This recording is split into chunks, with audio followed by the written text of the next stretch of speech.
سڵای خواتان لێ بێم کاتان باش لە ریپۆرتاژێکی تایبەتە لەگەڵتانین لەسەر گرانبوونی نرخی گۆشتی سوور لە شاری سلێمانی. دیارە هەڵبەتە خۆتان ئاگادارن لە ماوەی دوومانگی ڕابردوودا بە شێوەیەکی بەرچاو نرخی گۆشتی سوور لە بازاڕەکانە بەرز بۆتەوە کە پەیوەندی بە چەندین هۆکارەوە هەیە. من هەوڵەدەم لەو ریپۆرتاژە تایبەتەدا بەدەداچوون بکەین لە مەیدانی ئاژەڵەکەی سلێمانی گرانبوونی ئەڵەف، هەروەها چاودێری بازرگانی سلێمانی و ئەو ڕێکارانی کە گیراونەتە بەر بۆ هەرزانبوونی نرخی گۆشتی سوور چییە کە هەوڵم داوە بەشێک لە زانیاریەکان لە لایەنی پەیوەنددار وەربگرین بۆی کە بزانین کەی نرخی گۆشتی سوور جارێکی تر دادەبەزێتەوە. لەگەڵمان بن.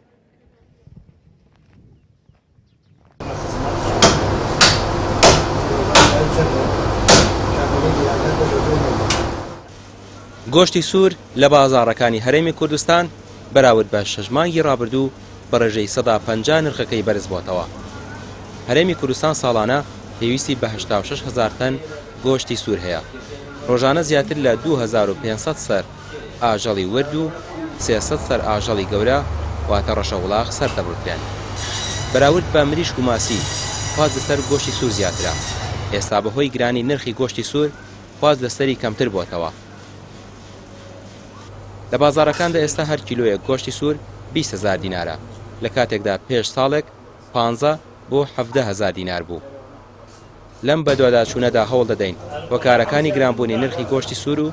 کەمبوونەوەی ئاژەڵ لە بازاڕەکاندا بخەینە ڕوو. هاتوینەتە مەیدانی ئاژەڵانی سلێمانی و لەگەڵ فرۆشیارانی ئاژەڵ لەسەر کەمبوونەوەی ئاژەڵ و گرانبوونی نرخی گۆشتی سوور دەدوێین.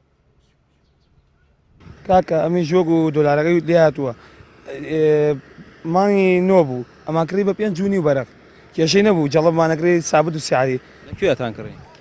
لە دەرەوە هاو ئینی پارەکە بۆ هاتە لە دەرەوە هاو کێشەی نەبوو. ئێستا خۆتان لەکوێ ئەیکڕن؟ ئێمە بۆمانێت جوولەچی هێنەیە لەکوێوەی هێنە؟ لە سووریاوەیە لە تورکیاوەیە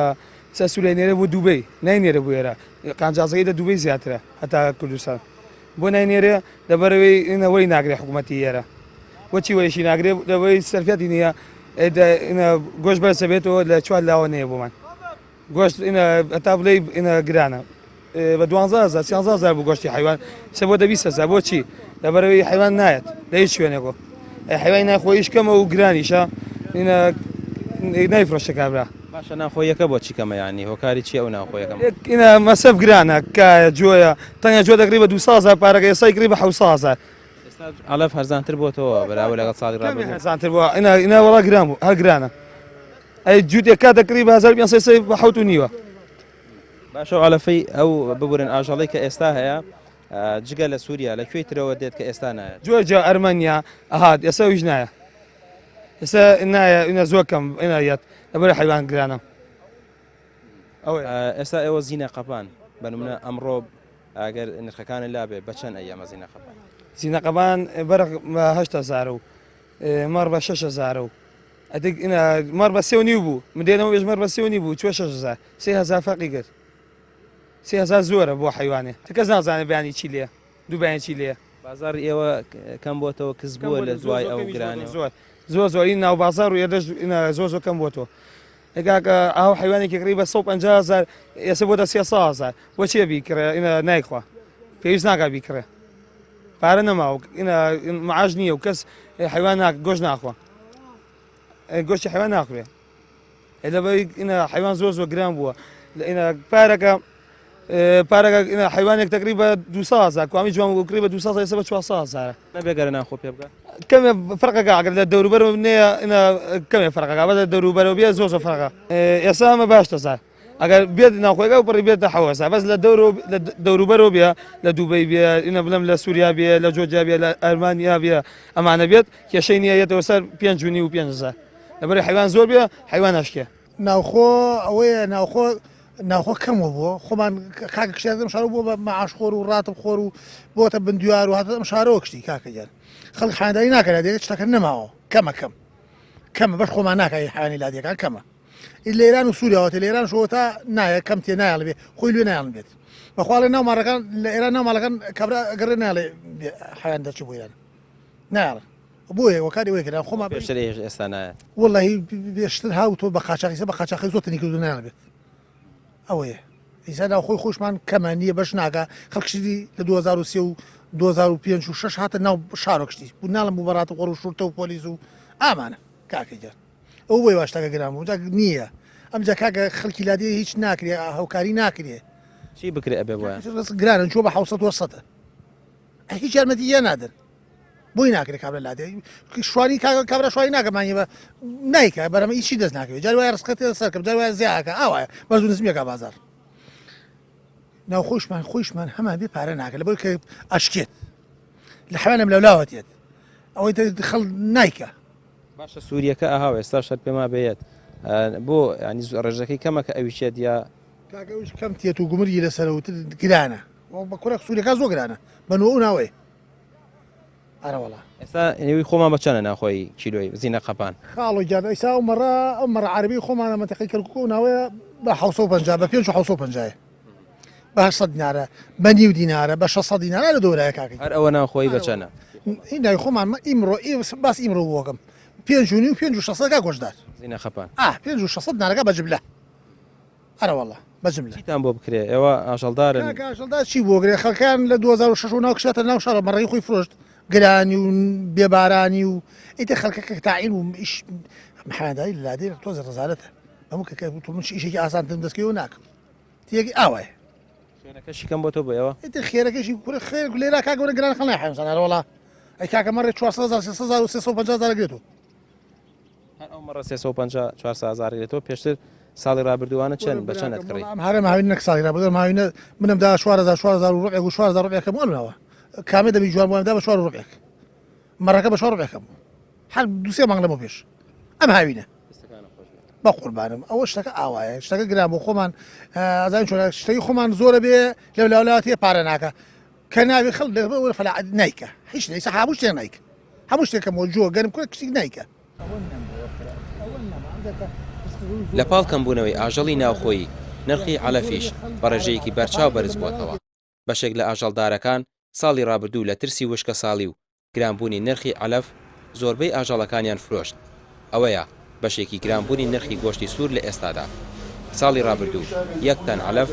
600,000 دینار بوو بەڵام ئەم ساڵ نرخەکەی کەمتر بۆتەوە هەرتەنێکی 640,000 دینارە ئەوەیش زۆربەی لە ئۆکرانیا و رووسیاوە دێت علەفی ناوخۆش هەیە بەڵام بەهۆی گرانی نرخەکەیەوە کەمتر ئاژەڵدارەکان دەیکڕن چونکە تەنی علەفی ناوخۆی ئەم ساڵ 750,000 و ساڵی ڕابردوو 660,000 دینار بووە. وڵای براکەم من پێم وتم سەبەبی گرانبوونی گۆشت علەف نییە ئەم ساڵ بەتایبەتی لەبەر پارەم کاتێک بڵێ نرخی گۆشت شولەی بە زیینە قەپان بە 5,000 بوو ئێستا حالێن بە 7,000 دینارێکەوە حیوان وڵاغڵێ بەڵام بەراورد بە سعری پار علەف جۆ پار بە 650,000 بەڵێن جۆیش ڕووسی ئەمانە ئێستا ئەم ساڵ بە 600,000 ئەم پێم وتی نرخی سەبەبی گرانبوونی گۆشت علەف نییە تێکەشتی بە لەبەر ئەوە مێڵم پێم وابێ ئەم ساڵ حیوان دەرەوە کەمترێت سەبەکە ئەوەیە علەفەی کە ئێوەی هێنن لەکوێوەیەت ینی چەند جۆر هەیە و لەکوێوێت وڵا علەفەکان بەتا زۆری لە رووسیاوەیەت رووسیا ئۆکرانیا بڵێن سە جوێ شکاو هەیە ئەمڕۆ بە جملە 500,000 گاتە دەستی ئەمە من بە 610,000 جوێ ساغ بە 600,000 هەیە 630 ئەی فرۆشین شتی ناوخۆیەکەش بەراورد بڵێن لەبەر خاتی ئەوە کە هەرزان بن شتی ناخۆش دۆزە هەرزان بووە بەسەر بڵێن جۆ پار ئەم سکاڵ پار جوێی خۆمان بە 850,000 بوو ساڵ بە 750,000 گەنم پار بە 800,000 بە 700,000 کاری چییە ئەی ناخۆش و ئەمە شەرزانتر بۆ ئەم ساڵ وڵی شتەکە زۆرە بڵێن دەرەوە زۆرێت عنی شتی بڵێن ڕووسی زۆرێت بعدنیت پەک ناکوێت لە سەکەڕینی بڵێ ناوەستێت ئێستا ئاژەڵدارەکان ئەوانەی کە خواست لەسەر علەفەکە بێ لەسەر علەفی ناوخۆییە یا علەفەیەکە لە دەرەوە ئەوەی دەرەوەی ئەوەی دەرەوە زیاتر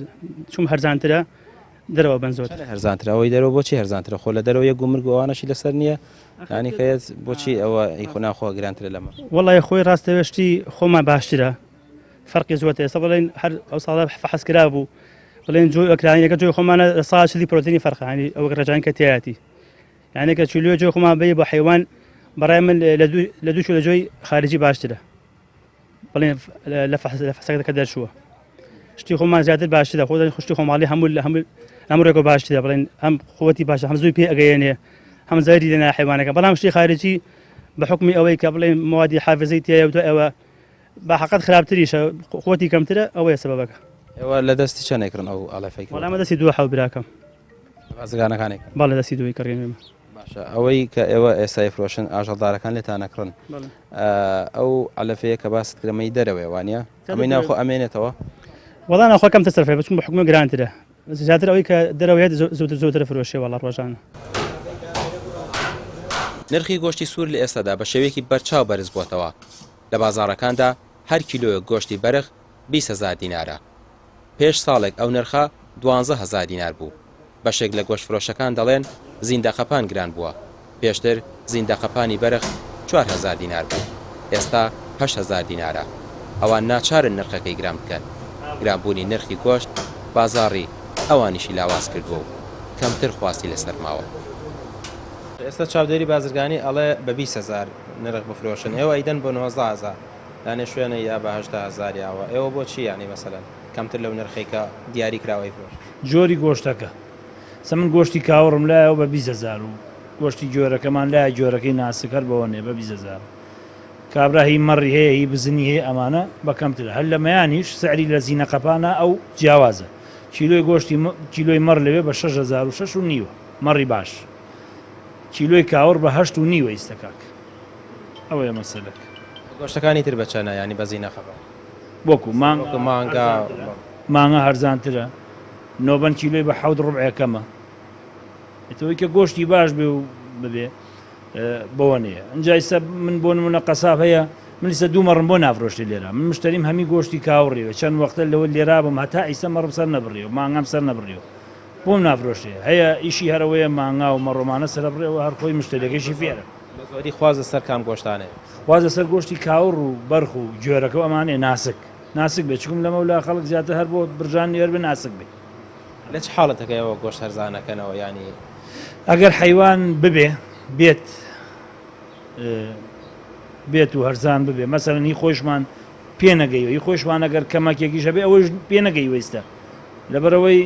ئەگەر حیوان زۆر بێتەوە سعر هەرزان بێ ئێمەش حەزەکەین من بی حەزەکەم گۆشت بم بە 10,000 بە 15,000 لەبەرەوەی ئەگەر کابرا 2 کیلۆ بێ وەختە 4 کیلۆیەوێ باشە ینی خەڵک گلەی ناکە لەوەی کە سەعر گرانن مەسەن گۆشت 19,000 یان 8,000 یا 20,000 بەرەوەڵە چۆن کابرا ئیسا هەیە هیوایە هەر لە دەرگاکەوەی دەڵە گۆشت بە چەنەڵی بە 20,000 بە 19,000 ئەڕوە نایکڕێ مریشکێکەکڕێت بە 19,000 دوو مریشکی پێکڕێ سێ مریشکی پێکڕێ کاک چۆن دەوری زۆرە بۆمان ئەو گۆشتەی ئێوە ئەکە ئێستا کیلو ئەدەم بە 19,000 لانە شوێن 20,000ەوە ئێوە بۆ وایە وەڵی تر ئەوە کەوێتەوە سەرێمە من ئەیدەم بۆنە یا بۆنە بەس 18,000ەکەوێت لەسەر خۆمان زیاتر هەرە وەڵا خێری زیاترە خاتە سەروانە بەخوا ئیسە خێرمان ناوێت لەم وەختا قەسابۆکو خێرمان ناوێت گە زەرەر نەکەین خێرمان ناوێت براجان گۆشت نوعی زۆرە هەیە مەڕە هەیە بەرخەیە کاوڕێ گیسکە دەوری هەیە ئەس ئەم گۆشتەی من ئەمە بەرخە ئەمە کەسە شارەزابێ زانیکەمە گۆشتی بەرخە و ئەو گۆشتی جۆرەکەی ناسکە من ئەم بە 18,000 گۆشت ئەم بە 18 لە هەنێ شوێن بە 20 بۆ بە 20 کابرا یەکەم کرێ دوکانەکەی لەوانێ زۆر بێت دوم هەیە دوو بوو بڵین لە بۆ شتەکەی هەرزانترە فرۆشەیە بەڵام من ئێستا لە بەکەش و دووگەکەشی تقریبا 2,000ێکم خستۆدا سەر پێشتر بە 10,000 بۆ کردومە بە 12 لە بە بەدە بۆ کردومە بە 12 ئەو 2,000 ئەخێنەوە سەر ئەو بۆی گۆشتەکە بە ئام گران نەبێت ئێستا من ئەم گۆشتە بم بە 20,000 کرێکارە بە 25ژەکە کیلۆ بەشی ماڵەکەشی ناکە یەک ڕۆژ ئیشکا کرێکاریکە بلۆ گوێرە دەسەرەوە بۆ کیلۆ گۆشت ئەمە ناکرێت ئەتی دەتوانین ئێمە دابەشیکەین گۆشتەکە بڵێن هەیە پێویستی بە 2,000 زیاتری کاتە سەر نە گۆشتەکە لە 16,000 بێ بە 20,000 ئەوەمان لێ کردووە بەنسبەت قامەتەوەی بڵێن کە لیژنەی بازرگانی دایناوە بین بە 20 سەماتوانین لە قانونیە بۆمان بێن بە 20 ئەوش ڕەچاویەوەکە هەنێک ناوێت دوکانێ گرانە هەنێ شوێن هەیە لانە کوشتاری زۆر بێت ناتوانێت لە بەگەی یان دووگەکەی بە هەرزان نەبێت ناتوانێت بیفرۆشێ مەجبورە هەرزانی فرۆشە گۆشتەکەی خاتە سەری مەڕ هەیە سەی کیلۆی بە زیینوی پێڵێن زیینەقەپان لەگەڵ کاوەڕا 2,000 فەرقە 2,000 زۆرە ینی ئەمە ئێستا کاوەڕ بە 8,8 تا 8,5 مەڕ بە 6,000 6 کەمتر ئەنی ئەمە دەوری زۆرە گۆشتەکەی بەڵام زۆر پیرە ینی کوڵاندنێکی زۆریەوێت ئەگەر بکوڵێت بەڕای منەوە نەخواردنی باشترە یان کابرا مەگەر بیکا بە قیمەیە شتێک یان ئەگەر ساغ بێت غەشیتیان نەکات لە هەموو شوێنە چاگوخرابێ غەشیتیان نەکات خەناعەت کە مەڕەکەش بە 12,000 و 13,000 ناگرێتەوە ئللا بێ بە 15,000 کەمترینەی کە گۆشتێکی زۆر پیرەوە.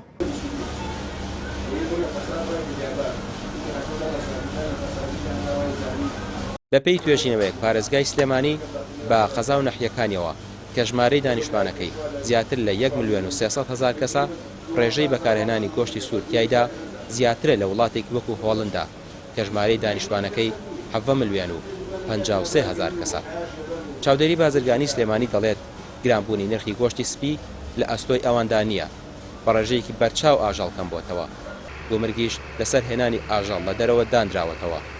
کە لە سووریا و ئێرانەوە دێت. بەڵام هەوڵێک هەیە بۆ هێنانی ئاژەڵی زیندوو سەربڕاو لە ئەرمینیاوە، بەڵام ڕەنگە ئەمە دوو مانگی دیکەی پێ بچێت. ئەو ئاژەڵانە ئەگەر هاوردەی سلێمانی بکرێن دەوترێت نرخی گۆشت ڕەنگە ببێتەوە بە 15,000 دینار. نەبوونی ئاژەڵ لە مایانی ئاژەڵەکە گەورەترین کێشەیە کە ئێستا ڕوبەڕووی ئەم شاری سلێمانی و هەرێمی کوردستانیش بۆتەوە بەعام چکە هەر ئەم نرخە لە سلێمانی نیە لە دووهۆک لە هەولێر لە بەغا ئەمانە هەمی بەرزبوونەوە بەخۆم هەتا لە وڵاتانی دراوسێشمان بۆ نمونە وڵاتی و ئێران ئێستا کە سەیرەکەی بۆی تمەنەکە و داوازی نرخی تمەن بەرامبەر دۆلار هەموو چولێک لە 300,000 بۆ 14,000 تمەنە. تورکیا بە هەمان شێوە ئەمە وای کردووە کە ئێستا ئەو نرخا بەشێکی بەرچاو بەرزبوون بەخۆ بینێ و سەبەبێکی تریش ئەوەیە کە ئەو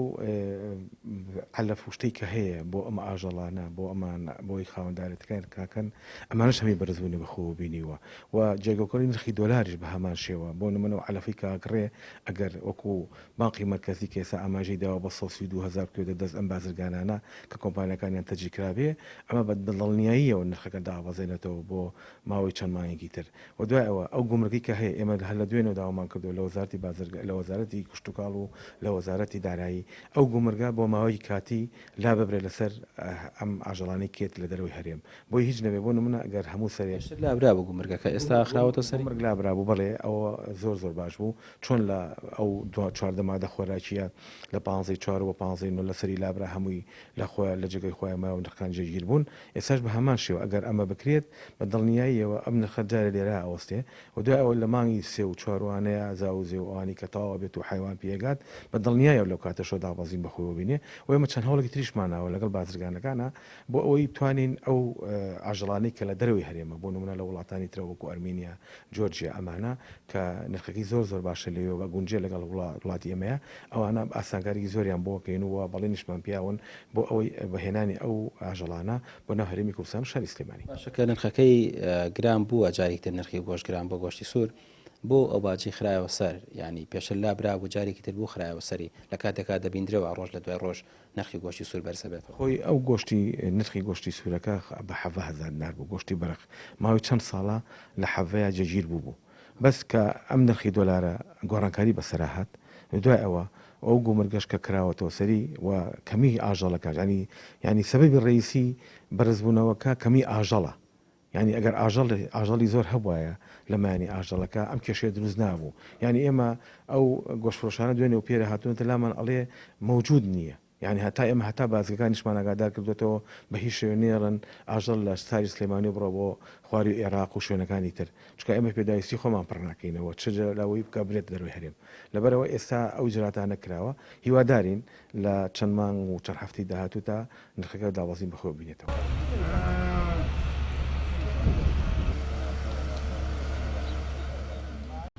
ئاژەڵ فرۆشەکان دەڵێن ئەگەر حکومەت هاوکاریان بکات و ئاژەڵ لە دەرەوە هاوردە بکرێت و گومرگی لەسەر نەمێنێت لە ناوخۆشدا هاوکاریان بکات لە پێدانی عەلەف و کوتینی ئاژەڵەکان لە کاتی خۆیدا ئەوانە بکرێت ڕەنگە نرخی ئاژەڵ جارێکی دیکە بە زیندەخەپان ببێتەوە بە 4,000 دینار. ئێستا بەدەدێ بەقەر یەک دەیجاران حیوان نییە نەماوە کە خەڵک بە خێوی ناکات هۆکارەکەش یەک گرانبوونی علەفەکەیەتی دوو هۆکاری بێبارانی و وشکە ساڵیە ئەم دوو هۆکارە بێتە هۆی ئەوەی کە حیوان کەمە بەڵام ئێستا ئەگەر حکومەت هاوکاری کە لە وڵاتانەوە حیوانی سەرحی بێنێت دابەستە سەرحی بیهێنێ لێرە ئێمە خۆمان دایبەسین و علەفەکەشمان باتێ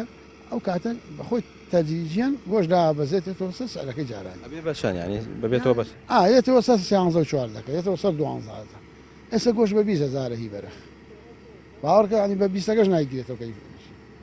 ئێوە خۆتان ناتوانە حیوان بێنن بنمونە لە ئێرانەوە یان لە وڵاتی ترەوە ئێستا هەم جگە لە گومرگەکە چڕە شوێنێکتری هەیە کە دەبێ بگیرێتە بەر ئێوە ناتوانن بیکەن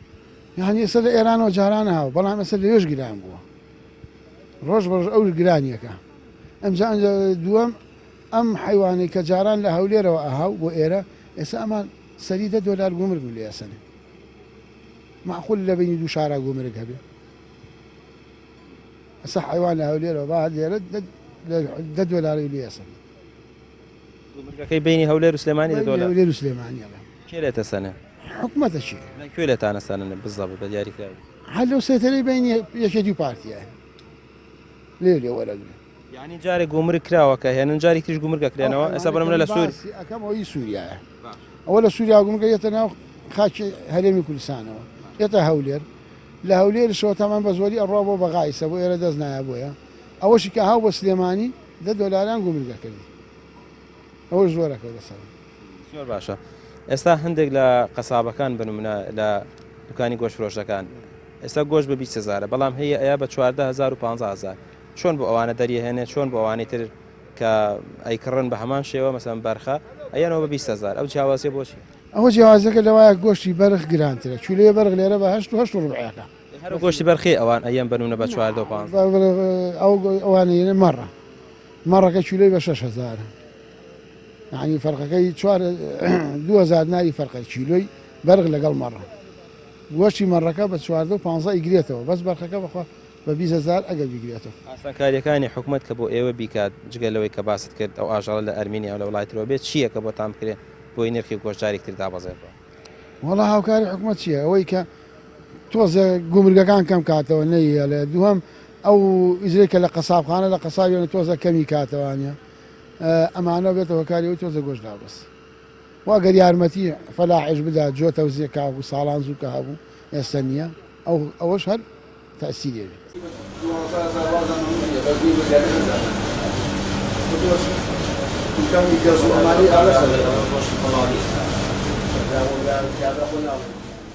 بەڕێزان لە ماوەی نزیکەی 6 مانگدا نرخی هەر کیلۆیە گۆشت بازیندە قەپان واتە گۆشتی سوور نزیکەی 4,000 دیناری چۆتە سەر کە ئەوەی کە بینیتان بەشێک لە فرۆشیارانی ئاژەڵ و هەروەها قەسابەکان باسییانەوە کرد هۆکاری سەرەکی گرانبوونی نرخی گۆشتی سوور ئەوەیە کە ئاژەڵ لە سووریا و لە ئێران و پێشتر دەهات ئێستا کەمترە هۆکارێکی دیکە ئەوەیە کە لە ئێستادا ئاژەڵی ناوخۆ کەم بۆتەوە بەهۆی ئەوەی کە